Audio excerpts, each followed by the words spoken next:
Scott case was first heard. Today, Attorney General Eric Holder made his way around Ferguson, meeting with Ferguson residents and vowing to carry out a thorough investigation. Moments ago, he arrived at the Eagleton Federal Courthouse, meeting with local officials. And less than 1 mile away from that meeting is the old St. Louis Courthouse, where the Dred Scott case was first heard. The case stated that African Americans, free or slaves, could not be American citizens and therefore were property. And today, near that courthouse, the country's first African American Attorney General was fighting for justice.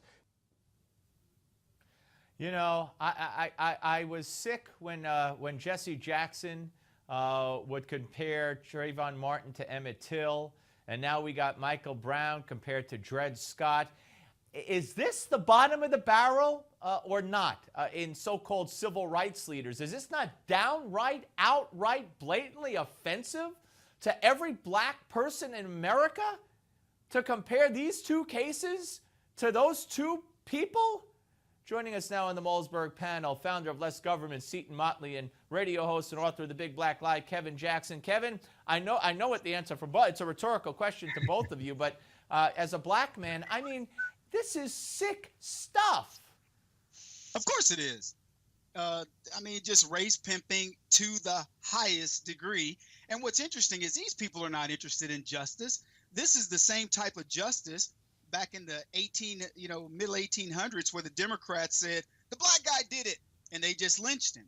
That's all it is. It's a reversal of that. And what's so sad is people know that. They know that this cop deserves a fair hearing. Again, I don't know what the outcome's going to be, but he deserves his day in court, and he's innocent until proven guilty. And in fact, I heard you in some of the previous segment, cops have a tough job. So the idea that this thug that goes and robs a grocery store and then people don't want to extrapolate the rest of his behavior is ridiculous. You would have thought today that they buried Martin Luther King.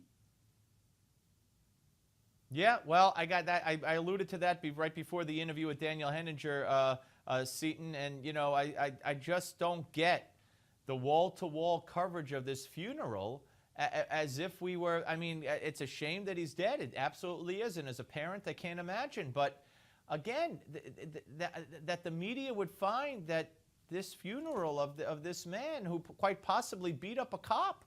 Quite possibly. We don't know. It's just mesmerized. It's mesmerized. I can't even say it. It's crazy is what it is. It's mesmerizing, Steve. Are you mesmerized? I want to say mesmerizingly crazy is what I was going to say, but I couldn't put the whole word together. Thank you, Kevin. I'd like to buy a vowel, please, Vanna.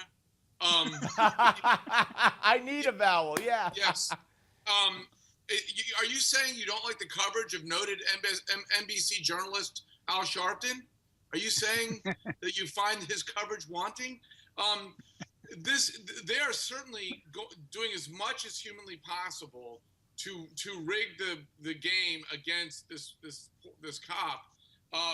When the Justice Department says we're going to do a third autopsy, which means they didn't like the outcome of the two, so we're going to autopsy until we get the outcome we want. I think it was NBC, interviewed Trayvon Martin's parents in relation to this. Now, I'm sorry. I think we found out that Trayvon Martin was not the nicest human being around. And I'm sorry, I think we're finding out that Michael Brown wasn't the greatest humanitarian human being around. And again, let's wait. And as Kevin said, let's wait and find out who did what and who was what before we rush to the judgment of justice that Al Sharpton and Jesse Jackson and all the usual suspects are preemptively declaring. Well, Seton, you brought up one other interesting point. Trayvon Martin was a community, cop, of a township. I mean, he wasn't a cop. He was a community security guy. Not Martin, Zimmerman. Right. Zimmerman. You mean Zimmerman? Yeah.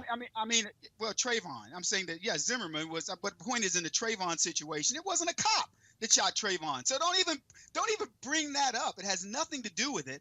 And then don't bother, by the way, left, looking at the statistics of how many interactions there are with black people with respect to cops, and then act as if there's some sort of vendetta with the cops against black folks.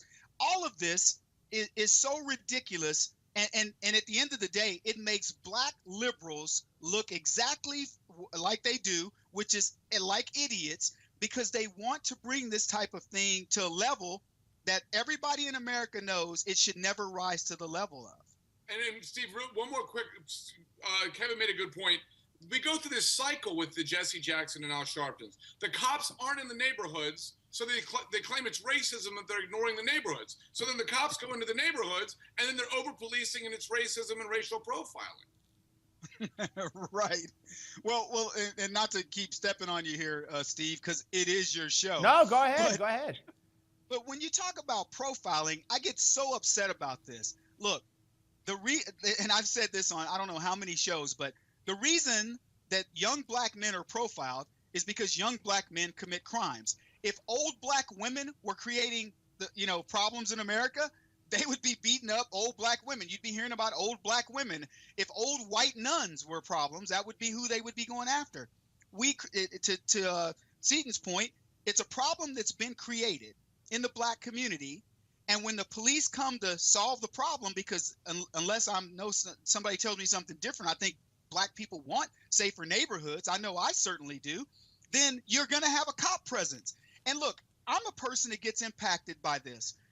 I'm a relatively young black guy. If I'm in one of those neighborhoods and cops stop me, I don't go, is it me? I say, I get it, Mr. Police Officer. You have to do your job. But we seem to not want to teach that in the political correctness that has been coming into America says, don't talk about the stats.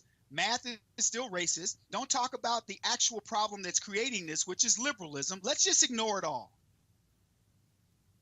Well, absolutely. And, there are so many, I could cite so many cases where if the person involved in the shooting by a police officer would have just listened, if Amadou Diallo, whether he understood English or not, if he had just not reached into his pocket and pulled something out that caused one cop to say gun and put his hands up as they had asked, if Michael Brown, if it's true what the cop says, if he had just gotten out of the middle of the street and said, yes, officer, none of this would have happened. And case after case after case.